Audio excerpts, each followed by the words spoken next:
Hello बच्चों। तो चलिए आज हम लोग कैपेसिटर पर कुछ अच्छे क्वेश्चन करते हैं जो जेईई में ऑलरेडी पूछे जा चुके हैं और इस टाइप के क्वेश्चंस काफ़ी ट्रेंड पे चलते हैं और अक्सर एग्जाम में आते भी हैं बच्चों। तो आज हम लोग उससे रिलेटेड क्वेश्चंस लेकर आए हैं जो आपको 4 मार्क्स आपके जेईई के एग्ज़ाम में आराम से दिलवा सकता है। तो बच्चों वीडियो को अंत तक ज़रूर देखें। तो देखिए बच्चा, पहला यहाँ पर एक क्वेश्चन दिया हुआ है कि as shown in the figure plate capacitors having equal plate area. मतलब यहाँ पर दो कैपेसिटर दिए हुए हैं बच्चों और इसमें बोल रहा है कि दोनों का जो एरिया है वो सेम दिया हुआ है। क्रॉस सेक्शनल एरिया दोनों का सेम दे दिया, जिसका वैल्यू आप मान सकते हो कितना दिया हुआ है, 200 सेंटीमीटर स्क्वायर। सबसे पहले क्वेश्चन में जो गिवन दिया है उसको लिख लेना बच्चों। बोला कि ए और बी जो है वो आपस में इक्वल नहीं है बच्चों। तो ए और बी जब आपस में इक्वल नहीं होगा, इसका मतलब हम लोग ये बोल सकते हैं यहाँ पर कि जो ए प्लस बी का वैल्यू आने वाला बच्चों वो कितना आ जाएगा, 4 आ जाएगा, क्योंकि सी यहाँ पर 1 दिया हुआ है, राइट। तो बोला कि the equivalent capacitance of combination is, इसमें कॉम्बिनेशन का इक्विवेलेंट कैपेसिटेंस आपको बताना है। तो बच्चों मैं इसको C1 बोल देता हूँ और इसको C2 बोल दे रहा हूँ। C1 का वैल्यू जब आप यहाँ पर देखोगे तो C1 का जो वैल्यू हो जाएगा वो कितना हो जाएगा, एप्सिलॉन नॉट ए, और डिस्टेंस जो हो जाएगा उसको मैं ए बोल दे रहा हूँ। और C2 का जो वैल्यू हो जाएगा बच्चों कितना हो जाएगा, और एप्सिलॉन नॉट ए और बाई इसका जो डिस्टेंस हो गया प्लेट के बीच का डिस्टेंस वो हो गया बी। ओके बच्चों, जब यहाँ पर ध्यान से देखोगे यहाँ पर अगर बैटरी कनेक्ट कर देते हो एक, तो ये जो है दोनों किस चीज़ में दिखेंगे, सीरीज में दिखने वाले हैं। यानी ये दोनों जो होंगे बच्चों किस चीज़ में है, सीरीज में होंगे। सीरीज में होंगे तो सीरीज का फॉर्मूला जो सी इक्विवेलेंट यहाँ पर लगा देंगे हम लोग, डायरेक्ट फार्मूला लगा देंगे C1 C2 divide by C1 plus C2। I hope कि आप सीरीज का फार्मूला जानते होगे बच्चों। सीरीज का जो फार्मूला होता है अगर मैं लिखना चाहूँ तो 1/C equivalent is equal to 1/C1 plus 1/C2 होता है। तो यहाँ पर हम लोग यहाँ से ये चीज़ें मिलेगा। तो यहाँ पर मैंने डायरेक्ट लिख दिया था। आप लोग इतने क्वेश्चन जरूर प्रैक्टिस करके आते हैं कि सारी चीज़ें आपको पता रहता है। एप्सिलॉन नॉट ए बाई ए और into epsilon naught A by क्या हो जाएगा बच्चों, बी हो जाएगा, राइट। और डिवाइड बाई दोनों को हम लोग को ऐड करेंगे C1 प्लस C2। देखिए ऐड करने पर क्या मिलेगा, epsilon naught A by A plus epsilon naught A by B. बच्चों कॉन्सेप्ट को समझना बहुत ज़्यादा ज़रूरी है। इसको थोड़ा सा और हम लोग सॉल्व करते हैं बच्चों। तो epsilon naught A by A B into epsilon naught A हो जाएगा इधर, और यहाँ पर एप्सिलॉन नॉट और ए को कॉमन कर लो। देखो बच्चों इसको क्रॉस मल्टीप्लाई करो, बी इधर आ जाएगा, ए डिवाइड हो जाएगा ए बी। अब देखो ए बी और ए बी क्या हो गया, कैंसिल आउट, ठीक है। Epsilon naught into a, epsilon naught a into b cancel out हो गया। आपको बस मिलेगा epsilon naught a upon a plus b मिल गया बच्चों। और ए प्लस बी का वैल्यू ऑलरेडी हम लोग जानते हैं कितना है, 4 दिया हुआ है। तो यहाँ से हम लोग देखें तो सी इक्विवेलेंट का जो वैल्यू मिल गया बच्चों वो कितना मिल गया, सी इक्विवेलेंट का वैल्यू, तो एप्सिलॉन नॉट ए अपॉन 4 आ गया। एप्सिलॉन नॉट को एप्सिलॉन नॉट आने दो, एरिया 200 सेंटीमीटर स्क्वायर है बच्चों। देखिए एरिया 200 सेंटीमीटर स्क्वायर है। तो एरिया अगर 200 सेंटीमीटर स्क्वायर है, हम लोग 200 सेंटीमीटर स्क्वायर पर हम लोग इस चीज़ को मीटर स्क्वायर में कन्वर्ट करेंगे, कितना हो जाएगा, 10 का पावर हो जाएगा आपको -4 हो जाएगा बच्चों। और डिवाइड बाई यहाँ पर देखिए ए प्लस बी, जो ए किस चीज़ में दिया हुआ था, mm में दिया हुआ था, 4 इंटू 10 का पावर -3। तो जब बच्चों इसको सॉल्व करोगे तो सॉल्व करने के बाद 5 इंटू एप्सिलॉन नॉट आ जाएगा। और यहाँ पर जो x का वैल्यू आपसे पूछा था, तो x जो आ गया बच्चों वो कितना आ गया, 5 आ गया। ये फर्स्ट क्वेश्चन था। इसमें कॉन्सेप्ट क्या देखना था, बच्चे अक्सर गलतियाँ कहाँ करते थे, वो ए प्लस बी यानी मैथमेटिक्स का सिंपल सा कैलकुलेशन जो है वो सॉल्व करने में उनको ये नहीं समझ में आता है कि ए और बी कहाँ से फाइंड आउट करें, वहाँ पर वो भाग जाते हैं बच्चों। तो उधर नहीं भागना है, आपको थोड़ा सा कैलकुलेशन करना है और अपने आप वो आंसर आ जाएगा। तो आप स्टेप को फॉलो करते जाइए, आप आंसर तक पहुँच जाएंगे बच्चों। ओके चलिए नेक्स्ट क्वेश्चन पर चलते हैं। काफ़ी बढ़िया क्वेश्चन है बच्चों, ये काफ़ी अच्छा क्वेश्चन है। ओके तो देखिए बच्चा यहाँ पर क्या दिया हुआ है कि अ पैरेलल प्लेट कैपेसिटर है, ठीक है, जिसका एरिया बच्चों कितना दे दिया है, ए दे दिया है, ओके, इनके बीच का जो डिस्टेंस है बच्चों वो डी दिया हुआ है। एंड इस फील्ड विथ डाइलेक्ट्रिक कांस्टेंट, और डाइलेक्ट्रिक कांस्टेंट से फील्ड किया गया है, जिसका वैल्यू जो है वो के जो है, के का वैल्यू वेरी कर रहा है, यानी एक्स के फंक्शन में है वो, ये के जो है एक्स के फंक्शन में है, के इंटू के एक्स में बोल दे रहा हूँ, के इंटू 1 + अल्फ़ा एक्स दिया हुआ बच्चों, राइट। अब हमें क्या करना है, अब इसको कैसे सॉल्व किया जाएगा बच्चों। अगर आपको पढ़ाया गया होगा तो आपके सर ने बताया होगा ज़रूर इस चीज़ को, नहीं बताया तो मैं बताता हूँ बच्चों। ये दो प्लेट है, इनके बीच में हमें क्या ढूंढना है, इनके बीच में हमें इक्विवेलेंट कैपेसिटेंस ढूंढना है। अब इनके बीच में बच्चों क्या है ना, इसमें ये डाइलेक्ट्रिक फील्ड है, ये पूरा यहाँ से यहाँ तक डाइलेक्ट्रिक फील्ड है, एक्स के फंक्शन में दिया हुआ है कि, तो ये वेरिएबल डाइलेक्ट्रिक का क्वेश्चन है बच्चों। तो यहाँ पर बहुत आसानी से हम लोग सॉल्व कर लेंगे।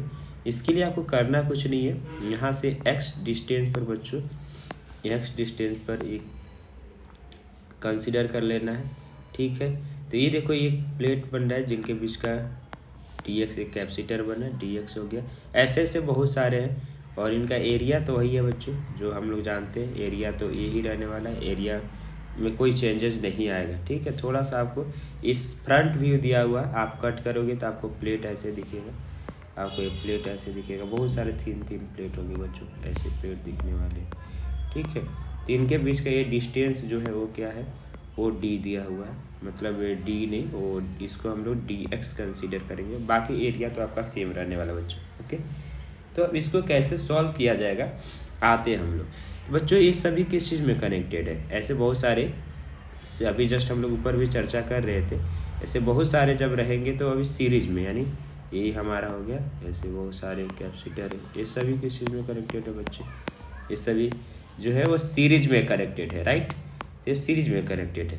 तो हम लोग यहाँ पर सबसे पहले एक छोटा सा ये जो एलिमेंट हमने कंसीडर किया है, छोटा सा एलिमेंट जो कंसीडर किया है, इसका DC लिखेंगे। DC क्या हो जाएगा, एप्सिलॉन नॉट ए, और इसका जो हो जाएगा इनके बीच का जो लेंथ था वो dx है बच्चों, और ये सभी सीरीज में है।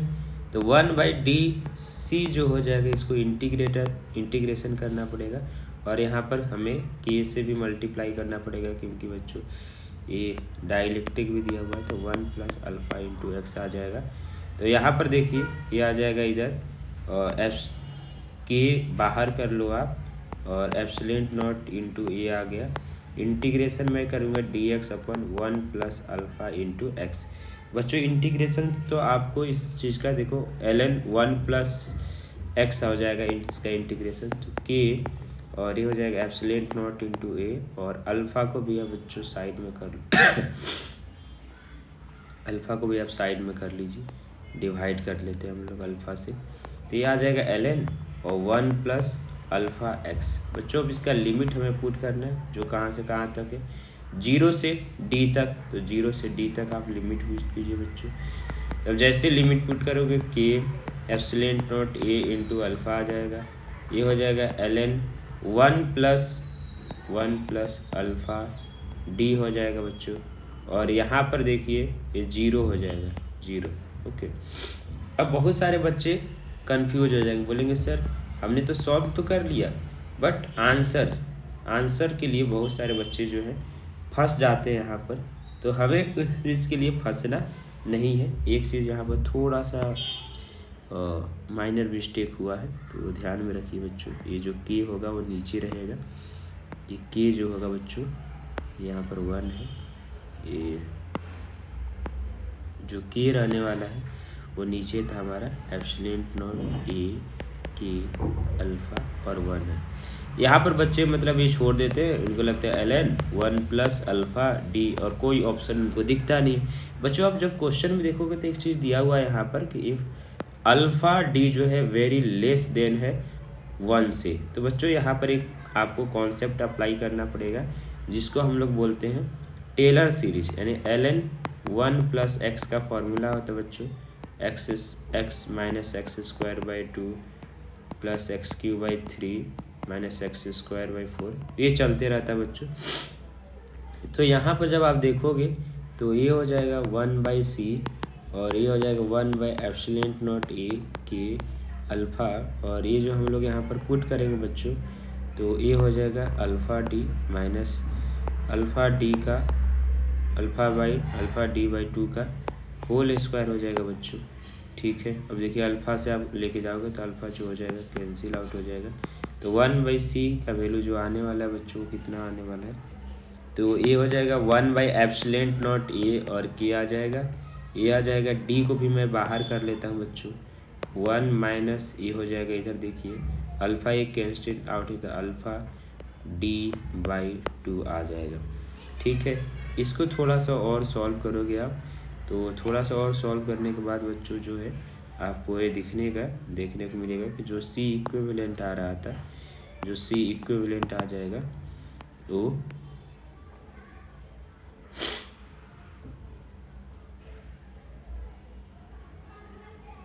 यस बच्चों, सी इक्विवेलेंट का वैल्यू कुछ गड़बड़ हमें लग रहा है यहाँ पर।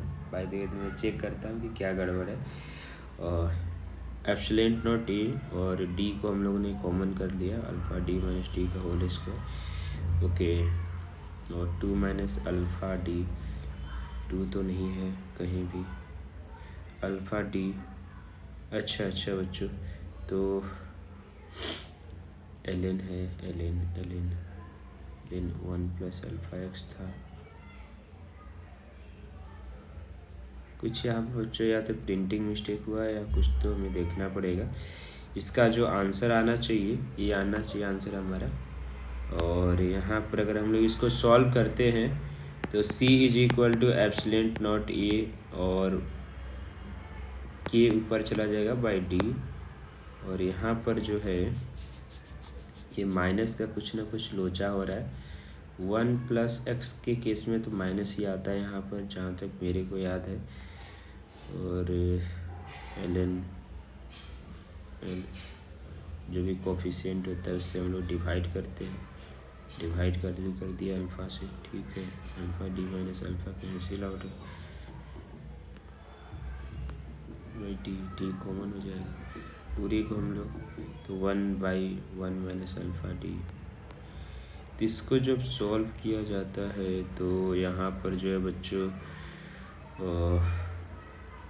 आना चाहिए आंसर, बट थोड़ा सा ये देखना पड़ेगा क्योंकि थोड़ा सा मिसमैच होता है, या तो हमें लग रहा है कि ऑप्शन में कुछ मिस्टेक हो रहा है, कुछ ना कुछ तो हम लोग गड़बड़ कर रहे हैं यहाँ पर, ऐसा लग रहा है, फील हो रहा है मुझे, but I will check and दोबारा मैं इस चीज़ को आपको बताऊंगा कि क्या होने वाला है।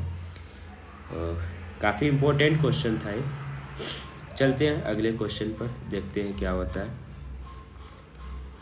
अगला क्वेश्चन जो दिया है बच्चों कि कैपेसिटेंस है 2 microfarad is required in an electrical circuit across a potential difference of 1 kilovolt. एक 1 किलोवोल्ट का हमारा चाहिए कि 2 माइक्रोफैराड है, और इसके अक्रॉस जो बैटरी है वो मैक्सिमम कितना लग सकता है, मैक्सिमम जो है 1 किलो वोल्ट लग रहा है। बोल रहा है कि a large number of 1 microfarad capacitors are available which can withstand a potential difference of not more than 3 volt. The minimum number of capacitors required to achieve this. तो मिनिमम नंबर ऑफ कैपेसिटर कितना चाहिए इस चीज़ को required करने के लिए। तो बच्चों हम लोग क्या कर सकते हैं इसके लिए, तो इसके लिए बच्चों आप देखो कि हमें मिनिमम नंबर ऑफ कैपेसिटर ढूंढना है, तो 300। तो मैं ऐसा करता हूँ कि मैक्सिमम 3 कैपेसिटर को कनेक्ट करता हूँ, 3 कैपेसिटर सी, एक और सी, ठीक, इनका 300 वोल्ट हो जाएगा, 300 वोल्ट ये भी हो जाएगा, 300 वोल्ट ही, इसको 100 वोल्ट हम लोग दे देंगे। ऐसे हम लोग बहुत सारे ऐसे चलते जाएंगे। अब देखना पड़ेगा ये सी है, तो ये हो जाएगा NC/4 इंटू जो हो जाएगा बच्चों NC/4 ये सीरीज में है तो C/4 हो जाएगा इंटू एन, ऐसे बहुत सारे पैरेलल में हमें ऐड करना पड़ेगा।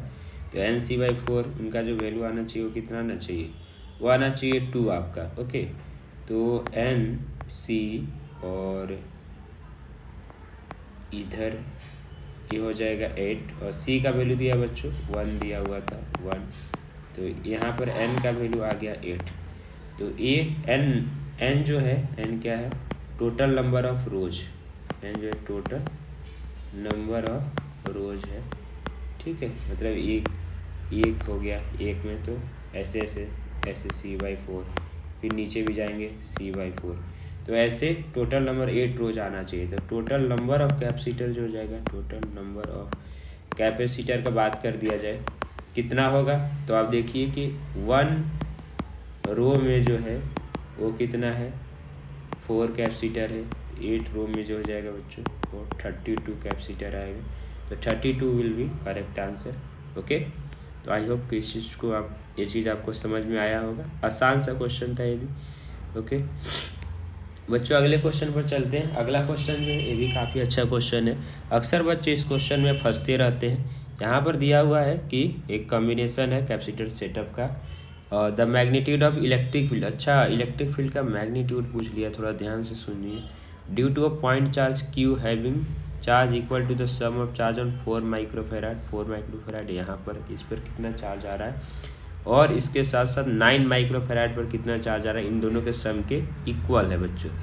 तो सबसे पहले आप क्या कीजिए, इनको थोड़ा सिंप्लीफाई कीजिए। यानी हमें तो आप पता है कि E इज इक्वल टू क्या अप्लाई करना पड़ेगा, KQ/R² अप्लाई करना पड़ेगा। तो सबसे पहले हमें निकालना पड़ेगा बच्चों कि E का जो वैल्यू है, E का वैल्यू हमें फाइंड आउट करने के लिए Q चाहिए। K तो पता ही है, R भी पता है। तो इसके लिए हम लोग क्या कर सकते हैं, इसके लिए जो है बच्चों ये कर सकते हैं कि Q का वैल्यू कैसे फाइंड आउट करेंगे। तो बच्चों ये दोनों जो है वो पैरेलल में है, पैरेलल। तो कितना हो जाएगा, 9 + 3 जो हो जाएगा वो 12 माइक्रोफैराड आएगा। और ये फिर ये जो है इस साथ में किस चीज़ में, सीरीज में है, सीरीज में बच्चों। तो सीरीज में है तो ये C इक्विवेलेंट निकालेंगे तो 4 × 12 डिवाइड बाई बच्चों 4 + 12 कितना हो जाएगा, ये हो जाएगा आपका 3 माइक्रोफैराड आ जाएगा। फिर जब आप ध्यान से देखोगे तो ये 3 माइक्रोफैराड, और ये जो है आपका यहाँ पर ध्यान से देखेंगे तो ये 2 माइक्रोफैराड, दोनों किस चीज़ में, पैरेलल में। तो C इक्विवेलेंट कितना आ जाएगा, 5 माइक्रोफैराड आ जाएगा, राइट। ये C इक्विवेलेंट का वैल्यू आ गया 5 माइक्रोफैराड। अब हम लोग बात कर दें यहाँ पर, थोड़ा ध्यान से समझिए। तो C इक्विवेलेंट आ गया 5 माइक्रोफैराड। अब हम लोग को टोटल चार्ज निकालना है, Q नेट। तो Q नेट कितना हो जाएगा बच्चों, Q नेट का जो वैल्यू हो जाएगा C × V। C का वैल्यू आ गया 5, और V का जो वैल्यू हो जाएगा बच्चों वो कितना है, 8 वोल्ट है, 8 वोल्ट। तो कितना आ जाएगा ये 40 माइक्रोकूलम। यानी ये टोटल चार्ज यहाँ से चल रहा है 40 माइक्रोकूलम जा रहा है, ठीक। अब इधर आ जाएगा आप कितना, और इधर कितना हमें देखना है। तो हमें अगर ये 2:3 में डिवाइड होना चाहिए, 40 को 2:3 में डिवाइड करना है। तो 40 को 2:3 में डिवाइड करने के लिए हम लोग क्या कर सकते हैं, और इसको आपको पता है कि हमें 3 इधर से कितना चलाया जा रहा है। तो यहाँ से अगर बात कर दिया जाए तो यहाँ से कितना जाएगा, वो चार्ज हम लोग को निकालने हैं। तो 3 में कितना जाना है ये हमें पता करना। तो 3 और इन दोनों का समेशन जो हो जाएगा 5, 3/5 इंटू करना पड़ेगा चार्ज ऑन 4 माइक्रोफैराड हम लोग फाइंड आउट कर रहे हैं। 3 समझ में आया कि इसमें पूरे सर्किट में, पूरा सर्किट सीरीज में था, तो इनके साथ कैसे हो जाएगा 3/5 और टोटल चार्ज 40, ठीक। तो यहाँ से जो आ जाएगा ये कितना आ जाएगा 24 माइक्रोकूलम आ जाएगा, राइट। और फिर ये यहाँ से आया 24, मान लीजिए यहाँ पर 24 माइक्रोकूलम आ रहा है, वो फिर 1:3 में बढ़ जाएगा, पैरेलल में तो 1:3 में। तो चार्ज ऑन 9 माइक्रोफैराड की अगर हम लोग बात कर दें तो कितना हो जाएगा, थोड़ा ध्यान से देखिए। चार्ज ऑन 9 माइक्रोफैराड, तो ये हो जाएगा आपको, ये देखिए 1:3 में डिवाइड होना चाहिए चार्जेस। तो 1 और 3, यानी हमें 3 वाले पार्ट में चाहिए 3, और टोटल जो रेशियो 4 हो जाएगा। और टोटल चार्ज से मल्टीप्लाई कर दो, यहाँ से जो आने वाला था वो आ रहा था 24, ये आ जाएगा हमारा 6, यानी 18 माइक्रोकूलम। तो यहाँ से जो Q का वैल्यू आया 24 + 18 यानी 42 माइक्रोकूलम चार्ज आ गया, राइट। अब हमें E चाहिए, E = KQ/R²। आर स्क्वायर करेंगे, के का वैल्यू 9 इंटू 10 का पावर 9, क्यू का भी जो वैल्यू हो जाएगा 42 इंटू 10 का power -6 divide by R square 30 का स्क्वायर कीजिए। अब यहाँ से जब आप सॉल्व करोगे तो 9 इंटू 42 इंटू 10 का पावर 3 आएगा डिवाइड बाई 900 यानी 9 का पावर 2, 2 जीरो से ये कैंसिल आउट कर दो, 9 से कैंसिल आउट कर दो, आ जाएगा 420 न्यूटन पर कूलम। तो 420 न्यूटन पर कूलम देखेंगे तो ऑप्शन नंबर डी जो है वो करेक्ट आ रहा है बच्चों। तो चलिए आज के लिए इतना ही अच्छा है। अगर हमारी वीडियो आपको पसंद आ रही है तो चैनल को सब्सक्राइब कीजिए, अपने दोस्तों को पास भी इस चैनल को शेयर करते रहिए। जय हिंद बच्चों, थैंक यू सो मच।